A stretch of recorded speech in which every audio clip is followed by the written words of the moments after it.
Hey, it's Kirsten, and I wanted to do some following up on my last video. Certainly tons of fun to be able to share my achievement and the meeting the first leg of my challenge in running that 5K. Just so excited to share it with you, and excited to have had that experience with my team and to be able to win, really win for me with completing that challenge. The joke has been, I've been smiling it's Thursday, so I've had this crazy grin on my face since I crossed that finish line on Sunday morning. Tuesday night I crawled into bed and I thought, oh, my cheeks hurt. Why does my face hurt? And I thought, you know what? You've been smiling. You've been smiling nonstop since Sunday in every waking hour. And the crazy part is that it's continued. I will confess to you that I've been watching my video. I've watched it many, many, many times. Every time I watch it, I cry and I smile and I feel a sense of pride that I have not felt in my life. It's a crazy deal. I was talking with a friend who said, "Man, this is really a big high for you." And I said, "Yeah, this is a big high, but it's not been a rush, like a flash high. It's not like Sunday night I came home and stopped smiling. It's Thursday night and I'm still smiling. I'm still excited." And so between the race and overcoming the fears associated with that race, and I'll explain a little bit more about that, and the regional event, I have been on freaking fire. Booking one-to-ones, talking with people, new promoters, new customers, just a new energy and a new excitement about ViSalus, and feeling like I'm not going to hold back anymore. This crazy thing called the challenge has changed my life. And that may seem cliche, but it's so ridiculously true. And it's changed the way I feel. It's changed the way I feel not only physically, but in my head and in my heart. And that's just really amazing. It's just really amazing. So anyway, I think the biggest part of the confidence boost this weekend, and the sense of accomplishment, the whole thing, stems from finally being able to say goodbye to my fat brain. And what I mean by that is when you are morbidly obese, when you're in a category that I was in, over 400 pounds, you're constantly thinking about what other people are thinking about you. You get to the restaurant first because you want to make sure that you get to tell the hostess that you want to sit at a table and not a booth because you don't fit in the booth. You strategically plan. You get to the airport early, and you make sure that you have an aisle seat, and then you just pray to God that middle seat doesn't fill. And when it does, you just pray to God that the person who has to sit beside you, with you in their part of their seat, doesn't throw a fit and have you have to be relocated or whatever it is.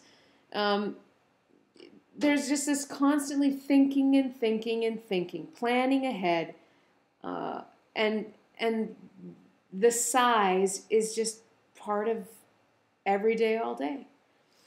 And of course, exercise. Public exercise has been a huge thing. And I had said, I got myself to a Zumba class way out in the boonies. I went into the country where I didn't know anybody and went with a friend who was also losing weight and that I really feel comfortable with and did that. I did that on my last challenge, but I haven't been back.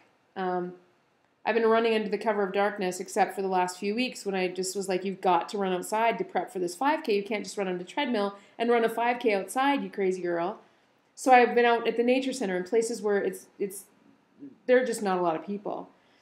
And so I feel like this weekend, by running outside, getting myself in a group of people, allowing myself to see myself for who I am in comparison to them, I look at those pictures of me in that pack of people, and I see people bigger than me. I see people smaller than me. I see people the same as me, and I don't feel awkward. I don't feel like I'm the spectacle any longer. I'm just a 40-year-old chick who's hanging out in a line of people getting ready to run, and nobody's looking at me and thinking, "Whoa, she can't do this." Nobody's doing that, and so it just was super empowering and fantastically fun, and I'm just so glad that my team was there. I'm just so glad that my team was there, And that means that my sister was there. And Kim Cumming, who's got to be one of the hardest working people in this business, you know, cheers me on, runs with me, supports me, not just in this run, but in the business. And so that team mentality, that team thing that we have as a company just blows my mind again and again. And it's not just about building business, but we're building relationships with one another, and we're becoming family, and it just feels so good. It just feels so good. So anyway, I wanted to be able to share a little bit about my thoughts post run, and to say to you that I'm running again on Saturday morning.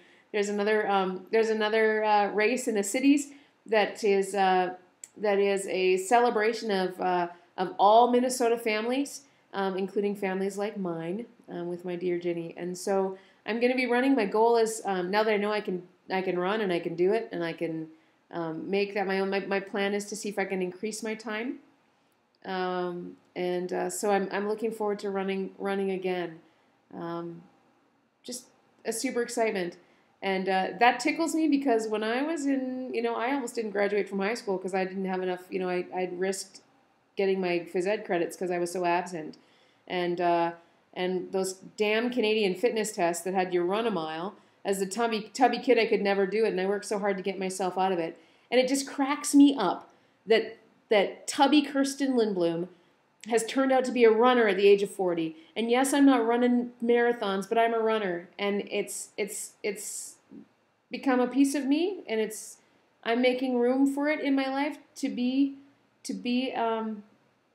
actively involved in my exercise and in my life as far as activity. And so, yep, I may not run as fast as most, but it's my run, it's mine, and I'll take it, and I'm going to keep on running. So anyway, I look forward to connecting with you in the next few days. We're going to kick it up. I'm going to be doing videos more often as we get into this home stretch with the showdown. Looking forward to being in that top 100 and being able to throw it all down with some of these amazing people that are out there doing great things. I feel like I'm in a pack of fantastic people doing spectacular work on the challenge. And so anyway, thanks for watching. Thanks for that 10 rating. I need them. And we'll talk soon. Who's gonna save the world tonight? Who's gonna bring it back to life?